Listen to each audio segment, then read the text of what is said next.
Well, hey there internet people, and welcome back to Green Wing Gaming, or welcome if you're new. If you are new to the channel, this video is a Monday upload, and on Mondays, we like to talk about hobby stuff. So today, our topic of conversation is going to be a couple of Dark Angels unit combos that I have started to notice or have implemented myself. I do apologize for the kind of stereotypical YouTube, 3 amazing combos for Dark Angels. I promise I'm not BuzzFeed affiliated. But we are going to be talking about 3 different combinations of units that I think are going to be really, really useful. And we're going to kind of talk about them in ascending order of goodness. That's not really a word, but anyways. Yeah, we're going to talk about a couple of combos that one of which is a combo I tried to use in my first game. If you guys, if you are new to the channel, last week our upload, the week before this upload was talking about my first game in 10th edition. We're going to talk a little bit about a combo I tried to make work in that game that didn't really, and a combo, and we're going to talk about a combo that super duper did work, as well as a few thoughts I had about how to make it even better. And then we actually have a bit of a special treat. For the first time ever, we're going to be using a viewer suggestion, because I had one of you guys comment on a previous video about a combo you were using, and I took a look at it, and it's actually really good. So it's way better than anything I came up with. So I thought I'd feature it on the channel and show it to the class. So, anyways, before we get too deep into that, I would just like to give you the obligatory reminder that the channel is still pretty young, and I'm trying my best to grow it as fast as I can. So, anything you guys could do to help would really mean the world to me. Just the usual liking, commenting, subscribing. Even just watching all the way to the end. Really, the more view hours I get on these videos, the more the algorithm loves me. But also, I want to emphasize comments. I really love hearing from you guys. Like I said, one of these combos came in from a commenter, and I would absolutely love to hear more thoughts from you guys. Any thoughts you're having about the addition, about certain units. Are the combos I'm suggesting, do they sound good? Do they suck? Do you have something better? I would genuinely be fascinated to know. Anything you guys have to say about Warhammer, I'm here to hear it. So, anyways, with all that obligatory promo stuff out of the way, we're talking about Dark Angel unit combos, so let's just get into it. Alright, so we're talking about Dark Angel's unit combos, and we'll start off with the one that hasn't quite worked for me yet, but I'm thinking I can make it work if I give it some time. So, what the actual combo is running at least 1, preferably 2 Devastator squads in kind of a typical hunter-killer combo of an anti-infantry unit with, like, heavy bolters, and then an anti-tank unit with, like, las cannons. And obviously we can switch that up a little bit. You could do, plasma cannons and missile launchers, or throw in some heavy flamers if you think you're dealing with an opponent who's going to rock up on you. Although the heavy flamers don't really work with this combo all that well. I will say you really need, like, good ranged weapons to make this combo work. And so what this does is you take a pair of Devastator squads, plop them into a good piece of cover with good sight lines so that you can get a good range on your opponent's units. So right away, your opponent is going to want to deal with your Devastators. He's going to want to get rid of those nasty heavy weapons that are making his life hell. So what you do next is, first you park a Dark Shroud next to them. So they now get our -1 to be hit. They count as cover. If that's assuming you didn't already have them in cover.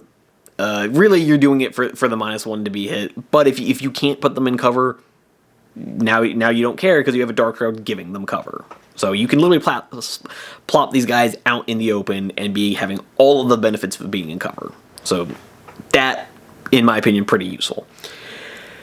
On top of that, the next unit you want to be plopping down there is a Vengeance Speeder, because again, your opponent is going to want to deal with your heavy weapons, and when he does, your Vengeance Speeder is going to be able to retaliate against any units that have destroyed your unit. So whichever unit ends up destroying one of your Devastators, your Vengeance Speeder gets a free round of shooting against it. It's just a great way of saying, hey, here's this really annoying thing you have to deal with, and now I also have a unit that's going to punish you for dealing with it. Now, again, your opponent could very easily decide to target your Vengeance Speeder instead, which means he's now targeting a toughness 8, 10 wound vehicle with a 5-up invuln that is also -1 to be hit because you're keeping it close to your Dark Shroud. So all of a sudden it's like, oh, I want to be dealing with your Devastators, but to deal with the Devastators, first I have to deal with the Vengeance Speeder. And to deal with the Vengeance Speeder, I might want to deal with the Dark Shroud first. But if you deal with the Dark Shroud, again, Vengeance Speeder is going to get free shooting against you with, you could supercharge it to have Strength 9, Damage 3, AP 3 shots. Not really something you want to be provoking extra shooting from. The Vengeance Speeder, still a really solid unit. You don't want to be provoking extra shots from it. And that's scary against lighter vehicles. It's even scary against infantry, because the fact that the Vengeance Speeder is now D6 +1 shots with Blast, like, okay, you shot at me with you killed me with a 10-man squad of Intercessors. Cool, I'm now getting D6 +3 shots against you. Have fun with that. About to blow a big ol' hole in your Intercessor squad. So that can be really troublesome to deal with. The thing that to me puts kind of the cherry on top of all that is then just putting a oh god, I'm completely spacing, a Talon Master next to all of this, just giving everything ignores cover, just as like a cherry on top. Like, is ignore cover necessarily that powerful? Maybe not, but I personally find it really useful. And on top of that, this big gun blob that you're putting it somewhere in your gun line now also has an assault cannon and a heavy bolter. So yeah, I think this combo, I have yet to make it work. If you've watched the upload before this one, I didn't manage to bring a Talon Master. I didn't quite have the points, because that's the one problem, is that this combo, very points intensive. You're running 2 Devastator squads, Vengeance Speeder, Dark Shroud, and potentially a Talon Master. Very points expensive, taking up a lot of your army, but it is a huge problem that your opponent has to deal with that can dish out an unbelievable amount of hurt on pretty much anything. It's probably going to be more damaging against infantry if you lean in with the Talon Master. If you don't bring the Talon Master, to me that makes it more of like an even split between vehicles and infantry. So we'll have to see. But I've yet to make that combo work. But I feel like it really could. So, but anyways, moving on. That's combo number 1 down. We've got combo number 2, which is a combo I actually did manage to make work, but I do also have thoughts about how to make it even better. And that is, first of all, Deathwing Knights with a Terminator Captain. That one should be pretty obvious. I feel like most people are getting wise to the fact that Terminator Captains are really good in this edition.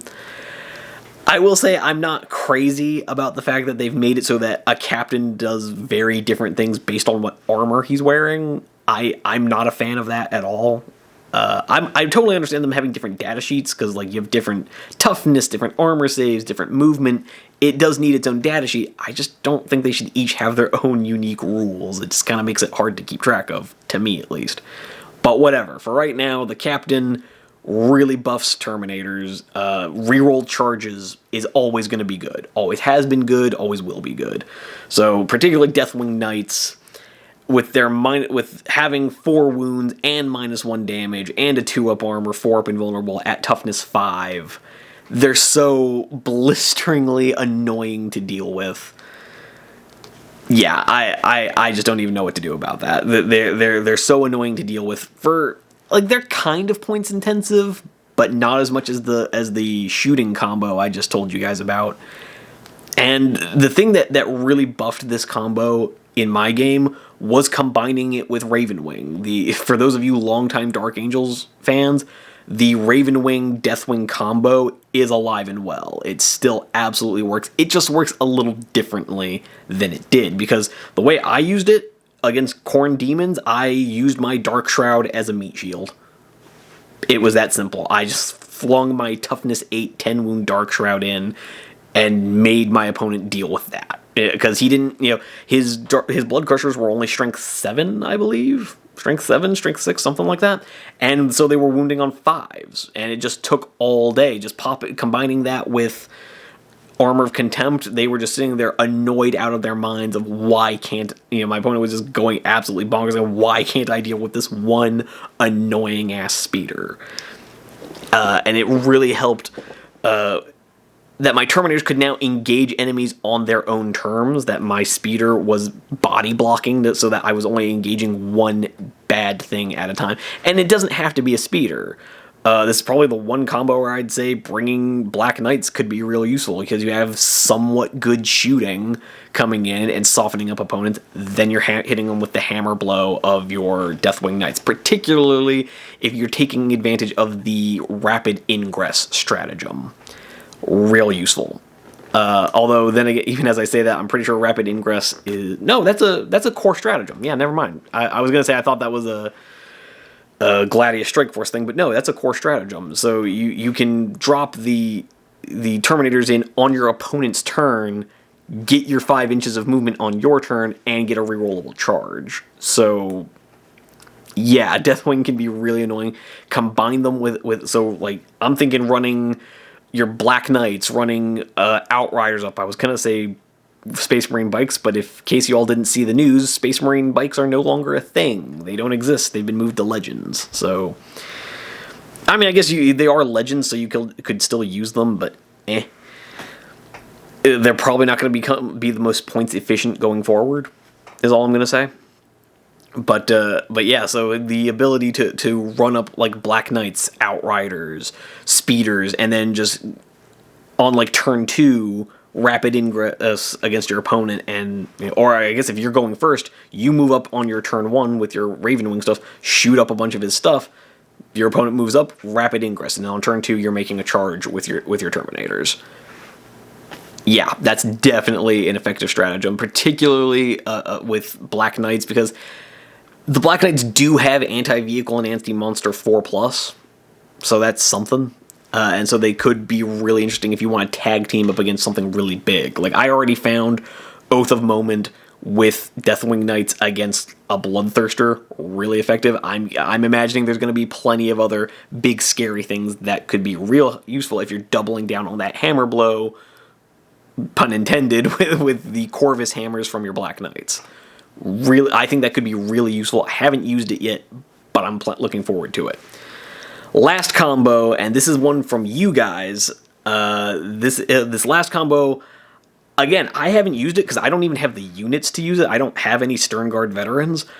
But the fact that this viewer was able to come up with this combo, I'm really impressed, because it's pretty scary. I would argue it's the best combo I'm going to show you guys today, because it is scary good and for pretty cheap, if I'm being honest with you. You're bringing... So what this combo is, you're running Azrael, the Supreme Grandmaster of the Dark Angels, and you're running him in a squad of Sternguard. I would suggest a maxed out squad of Sternguard. And so you're running your Sternguard. Whether you do it with the bolt rifles or the combi weapons, I would recommend the combi weapons, but that's up to you guys. The reason this is so good is, as a Dark Angel, you're running Azrael. Azrael gives sustained hits 1 to all models, to all weapons on all models in his unit. So now all of a sudden you've got Sternguard with sustained 1. Already, that's pretty good. Then because you're running an Unforgiven task force, you have the stratagem Unforgiven Fury. You pick a unit, and for 1 CP, they get lethal hits. So you now have sustained hits, lethal hits, and because you're Sternguard, you've got devastating wounds. So you are getting all of the abilities. Just all of them. Every single one of the abilities. This is where the combi weapons would probably work better, because if you're targeting infantry, it's not only all of those things, but also devastating wounds on a 4+ against infantry. Really useful. So you're maximizing the number of shots you're going to be getting, you're doing more wounds, you're causing more mortal wounds, and then on top of that, yes, you have to use a stratagem to make it work, but Azrael gives you a free strat at the start of the game. just for being there. So right away he's offsetting the problem. To say nothing of the fact that Azrael is giving them a 4-up invulnerable save. To say nothing of the fact that Azrael is kind of a monster in combat with his 6 attacks with sustained hits 1, because remember, it applies to all of your weapons, not just your guns. So now all of a sudden, even if your opponent closes in on combat with you, cool.